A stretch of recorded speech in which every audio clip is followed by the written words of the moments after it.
अस्सलाम वालेकुम and welcome back again. कैसे हैं जो आप सब लोग? उम्मीद है कि सब खैरियत से होंगे, बिल्कुल ठीक ठाक होंगे। तो जी आज का जो मेरा टॉपिक है ना वो बहुत ही इम्पॉर्टेंट टॉपिक है और हमारी ज़िंदगियां जो है ना इसी टॉपिक के इर्द गिर्द रिवॉल्व करती हैं। वो है चीज़ ज़िवाजी ज़िंदगी।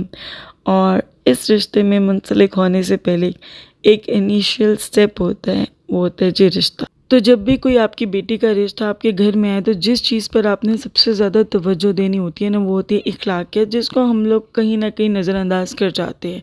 हमारी प्रायोरिटीज़ कुछ और हो जाती हैं कि लड़का जो है वो वेल सेटल्ड है कि नहीं, और उसका अपना बिजनेस है कि नहीं, घर बार है कि नहीं, गाड़ी है कि नहीं है, पैसे ठीक कमाता है कि नहीं, ये भी ज़रूरी हैं। बट इनिशियली जो सबसे इम्पॉर्टेंट होता है ना वो होता है जी इखलाकियत। आपको इखलाकियत उनकी फैमिली से मिलकर पता चल जाता है। लाइक जैसे कि लड़के की मदर है, वो कुछ स्पेसिफिक पॉइंट्स पर अगर उनके घर में स्ट्रिक्ट माहौल है या उनकी जो मदर हैं उनके एक अजीब व गरीब से अपने रूल्स हैं तो वो कहीं ना कहीं नुमायाँ हो जाएंगे उनकी बातों पे। फॉर एग्जांपल कि मदर कहें जी कि हमारे घर का रूल है कि जिस सारे अफराद जो है ना हमारे घर के सुबह सवेरे उठ जाते हैं और 8 बजे जी हमारे टेबल पर नाश्ता लग जाता है और सारे जी डाइनिंग टेबल पर मौजूद होते हैं नाश्ता करने के लिए। ठीक है, अगर वो कहती हैं कि जी हमारा बेटा तो इतना मसरूफ़ होता है शॉप पर कि उसको तो सर खुजाने की भी फुर्सत नहीं होती है, वो तो हर वक्त ही शॉप पर रहता है, जहाँ कहीं भी जाना होता है हम लोग ही जाते हैं। हम लोग तो बहुत छोटी सी एक फैमिली है, हम लोग का कहीं आना जाने ना ही हम लोग किसी के घर ज़्यादा जाते हैं ना ही हमारे घर कोई इतना आता है। तो अब इन सारी बातों का खुलासा ये है कि जी अगर एक स्पेसिफाइड टाइम जो उन्होंने बताया है उस पर मेज़ पर खाना नहीं लगता है, किसी भी वजह से आपकी बेटी बीमार हो या कोई भी रीज़न हो खाना नहीं लगेगा तो एक तमाशा होगा। ठीक है, नाराज़गियाँ होंगी और 100 तरह के मसाइल होंगे। और अगर आपकी बेटी शादी के बाद अपने घर आना चाहती है तो ये बिल्कुल एक्सपेक्ट नहीं करें कि भाई मेरा बेटा उसको छोड़ने आएगा और लेने आएगा। आप अपने घर के किसी मेंबर को भेज सकते हैं अगर आपने अपनी बेटी से मिलना है, क्योंकि भाई मेरा बेटा तो शॉप पर बहुत ज़्यादा मसरूफ़ होता है। और जी कि हम लोग किसी के घर ज़्यादा आते जाते नहीं, इसका मतलब ये है कि भाई शादी के बाद अगर आपकी बेटी के कोई खाला खालू या कोई भी रिश्तेदार मिलना चाहते हैं, हमारे घर आना चाहते हैं तो बिल्कुल आने की ज़हमत ना करें, क्योंकि हमारे घर में रवाज नहीं है ज़्यादा मिलने में। मज़ा आ रहा है। सिर्फ एक ही डेट याद है मुझे 4 और अभी भी उसमें महीना, यानी जब मैंने पाकिस्तान जाना है ये वो डेट बता रहे हैं। ये मैंने नई एक लिया है ग्राइंडर, तो इसमें हम गरम मसाला पीस रहे हैं। चलो खत्म हो गया। हाँ, कटिंग वाला काम हो गया, बाकी वो मैंने निकाल दिया, पिनर्स निकाल दिया, ऑलिव्स निकाल दिया। हाँ, वो इसमें एक पड़ा है और बाकी नीचे पड़ा है। इस ड्रॉर में मैंने अभी कल सेट किया, फिर हिल गया ये, वो सबसे नीचे है, सबसे नीचे। बटर पेपर लगाऊंगी, इसको भी आप कर लें। पूरा हाथ इतना दर्द हो रहा है, इसको इधर रखूँ। बेगम की फरमाइश पिज़्ज़ा की। अस्तगफिरुल्लाह, मैंने नहीं कुछ भी फरमाया। अल्लाह ज़िशान, हम कितने झूठे हैं। अरे बहुत बेसिक बंदे हैं। अच्छा चले इसको ड्राई करके ना इसके अंदर बटर पेपर लगाते हैं। ओके जी, सॉरी फॉर द इंटरप्शन। मैंने सोचा थोड़ा सा वीडियो के बारे में भी आपको बता दूं कि क्या मैं कर रही हूँ, क्या हो रहा है। एक्चुअली आप लोगों को पता है मेरा रिकवरी फेज़ चल रहा है और इंशाल्लाह उम्मीद है कि जल्द ही जो है ना इतनी काबिल हो जाऊंगी कि मैं थोड़ा सा किचन में अब काम कर सकूं। बट कटिंग की तरफ तो मेरा नहीं ख्याल, क्योंकि जैसे ही मैं नाइफ़ पकड़ती हूँ ना एक करंट सा जनरेट होता है और बहुत दर्द शुरू हो जाती है। सो अभी वहाँ तक तो नहीं पहुँचा, बट अल्हम्दुलिल्लाह काफ़ी ज़्यादा मेरा हाथ जो है वो बेहतर हो चुका है।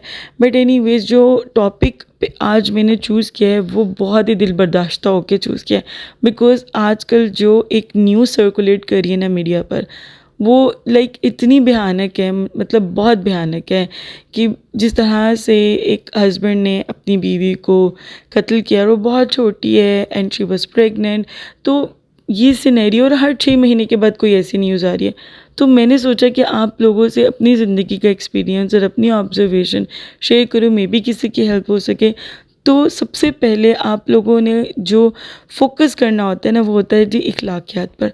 आप लोगों को सिग्नल्स मिल जाते हैं, गट आपको कहीं ना कहीं बता देते हैं कि जो फैमिली आप अपनी बेटी की ज़िंदगी में इंट्रोड्यूस करने जा रहे हैं वो आया ठीक है कि नहीं है। बहुत कम चांसेस होते हैं कि बहुत ही कोई जो हमें ड्रामेटिक फैमिली मिल गई है, उन्होंने पहले जब पता ही नहीं चलने दिया और बाद में सारी राज खुले, तो वो बहुत कम होता है।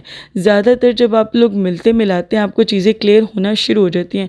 और दूसरी बात, प्लीज़ जल्दी ना किया करें, थोड़ा ऑब्ज़र्व करें, इर्द गिर्द से पता करवाएं, जहाँ शॉप है वहाँ से पता करवाएं, लाजमी पता करवाया करें फैमिली के बारे में। थोड़ा टाइम लें, सोच विचार करें, फिर शादी किया करें, क्योंकि बेटियों की ज़िंदगी रुल जाती है। मैं सच में बता रही हूँ, मैंने अपने इर्द गिर्द जितने भी रिश्ते देखे हैं ना अभी तक, 90% सफ़र कर रही हैं लड़कियाँ किसी ना किसी वजह से। Trust me, 90%। मुझे नहीं पता मेरे से बड़े लोग क्या सोचते हैं, ज़ाहिर उनकी ज़िंदगी का एक्सपीरियंस ज़्यादा है, वो ज़्यादा समझदार हैं, बट अभी तक जो मैंने ऑब्ज़र्व किया ना वो यही है।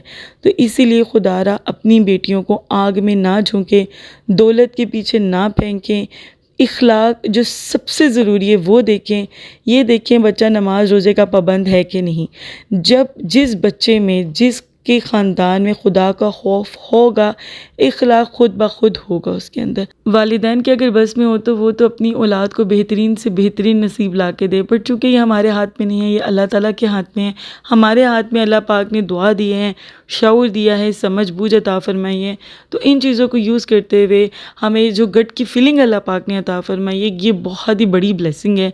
आपको फीलिंग आने शुरू हो जाती है अल्लाह ताला की तरफ से, और हाजत की नफल अल्लाह ताला ने आप लोगों को एक समझ ले तोहफ़ा ही दिया है कि आप हाजत की नफल पढ़ा करें कहीं जाने से पहले, कोई भी काम करने से पहले। तो इन चीज़ों को जब अपनी ज़िंदगी में आप ऐड ऑन करेंगे ना, तो ज़िंदगी बहुत ही आसान हो जाती है। अगर मुश्किल आ भी जाए तो अल्लाह पाक जो है उस तकलीफ़ को झेलने के लिए हिम्मत अता फरमा देता है।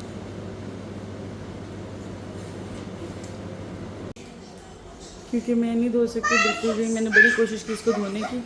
तो जो Ayaan is helping me out with my chai वाली देज की इनकम, ताकि मम्मा चाहिए कॉफ़ी पी सकें। मेरा प्यारा बच्चा माशाल्लाह। चलो हो गया बेटा, हो गया साफ, बस अब कप को कर दो, हल्का हल्का कर दो बस। इट्स इनफ, कहा ना इट्स इनफ। तो जब बच्चे माशाल्लाह बड़े हो जाते हैं, ये भी एक ब्लेसिंग होती है कि वो आपकी हेल्प कर सकें। मुझे अच्छे से याद आ रहा है, आज से 1 महीना पीछे चले जाए ना तो बच्चे मेरा कोई कहना मान लेते। उस ईशान को मैंने कहा आपको सज़ा मिली है, आप मेरी बिल्कुल हेल्प नहीं थे ना कराते। अल्लाह ताला ने कहा सारे काम आप ही करो। मुझे बीच की धोके दिए चाय के लिए, कितना अच्छा बच्चा है मेरा माशाल्लाह। नो नहीं ना बेटा। मेरी अल्लाह ताला से दुआ है कि जो कोई भी ये वीडियो देख रहा है, अल्लाह ताला जिस परेशानी में भी हैं आप लोग, अल्लाह ताला आपको उस परेशानी से निकाले, आसानियाँ फरमाए, आपके हाजात को दूर करे, बच्चों के नसीब अच्छे करें, जो कि बहुत ही ज़रूरी दुआ है। लाजमी क्या करें, बच्चों के नसीब की दुआ, आया वो लड़की है या लड़का है, दोनों के अच्छे नसीब की दुआ लाजमी क्या करें। अल्लाह ताला हमारे बच्चों को 5 वक्त का नमाजी बनाए, नमाज कायम करने वाला बनाए, कुरान की समझ बूझ अता फरमाए। ये बहुत इंपॉर्टेंट चीज़ें हैं, क्योंकि कुरान का जो तर्जुमा है ना, कभी आप उसको पढ़ना शुरू करें तो आप खुद ही कहेंगे कि वाकई अल्लाह ताला हमसे बात करते हैं, और हमें बहुत सारी चीज़ें कुरान में ही पता चल जाती हैं अगर हम लोग उसको ध्यान से पढ़ें तो उम्मीद है कि आज का व्लॉग आपको पसंद आया होगा। मिलते हैं आपसे अगले व्लॉग में, तब तक के लिए अल्लाह हाफ़िज़।